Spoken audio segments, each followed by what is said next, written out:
Bueno, vamos a hablar un poco de historia y de presente, porque es maravilloso cómo se entrecruzan. En verdad vivimos tal vez las mismas cuestiones con distintos ingredientes y con distintas palabras, pero las pasiones humanas siempre son las mismas cuando se trata de poder, de respeto de derechos, de revolución, ¿no? Pablo, un gusto recibirte. Pablo Weisberg es periodista y autor del libro Operación Vallese. Y otro nombre, Barraza, el hombre que está detrás de la historia. Ahí está, mira, la fotografía. Contanos, Pablo, acá está Vallese, el líder sindical que fue apresado. Vallese fue secuestrado y desaparecido en el 62. ¿Viste? Es un dirigente sindical de la UOM, era un dirigente sindical de la UOM.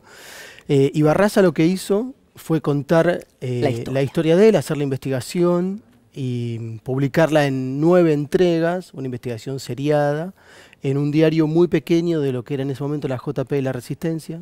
Y ese trabajo quedó perdido. Yo me encontré con la figura de Barraza hace muchos años, trabajando en otro libro, en la biografía de Ortega Peña. Sí.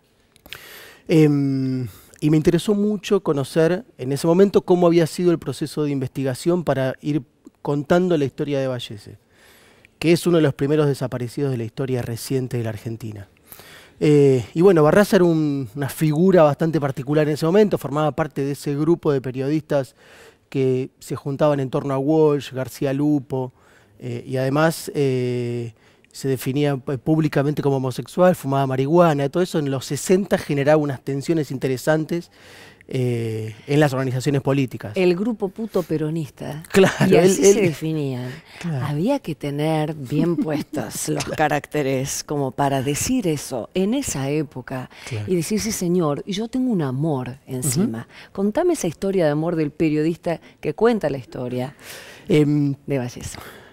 Barraza investiga el caso Vallese, después deja un poco la militancia política, viaja a Europa, vuelve a principios de los 70 y se pone en pareja con Carlos Laham, un fotógrafo muy joven, recién empezaba a trabajar como fotógrafo.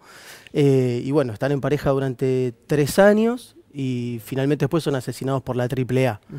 En ese retorno a la Argentina que hace Barraza, también trabaja en el diario Clarín, en el diario La Opinión, y es el primero que vincula a López Rega con la astrología, incluso hace un análisis muy detallado del libro sobre astrología de López Rega y lo bautiza como el astrólogo, que queda muy cerquita del brujo. Del brujo, ¿no? Claro, claro, que se fue conocido como el brujo. Claro, ¿Así fue el primero que vio ese costado? Sí, por lo menos fue el primero que escribe sobre eso. Claro. Y en un medio importante además, ¿no?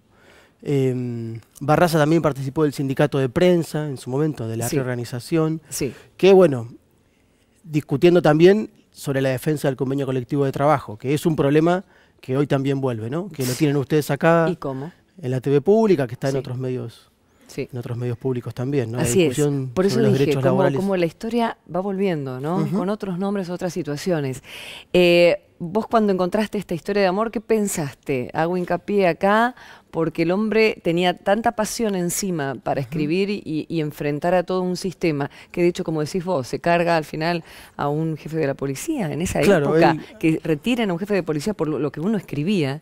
Sí, exacto. O sea, su investigación sobre Vallese anticipa toda la investigación judicial, que después termina llevando a la cárcel a un grupo de 5 policías encabezados por el comisario Fiorillo, pero a la vez el escándalo que desata, ese pequeño escándalo que desata a través de ese diarito de la Juventud Peronista, genera la caída del subjefe de la policía bonaerense de aquel momento. Después Barraza... ¿Hablaste con familias de él, amigos de él? Sí, hablé con familiares, hablé con periodistas que lo conocieron en ese momento. A mí lo que me había llamado la atención originalmente era entender cómo había hecho esa investigación. Claro. Y después cuando el colectivo de trabajadores de prensa, que es una de las agrupaciones que integra el nuevo sindicato de prensa, el Sindicato de Prensa de Buenos Aires, ofrece la posibilidad de publicar libros, yo volví sobre el tema y ahí me metí de ahí de alguna manera apareció la historia de su pareja también, ¿no? Su historia de amor. Entonces ahí me parecía que había que rescatar también la figura de Carlos Latham, que había quedado también... Del fotógrafo. Del fotógrafo. Exactamente. Exacto. Bueno, es Operación Vallese. Son esos libros que son, periodísticamente hablando, sencillos de leer y para una nueva generación que también que sepa que hubo gente que la peleó por los derechos, por la igualdad, hace muchos años también. Así que es interesantísimo. Gracias, Pablo. Un placer tenerte. Gracias por la invitación. Por favor.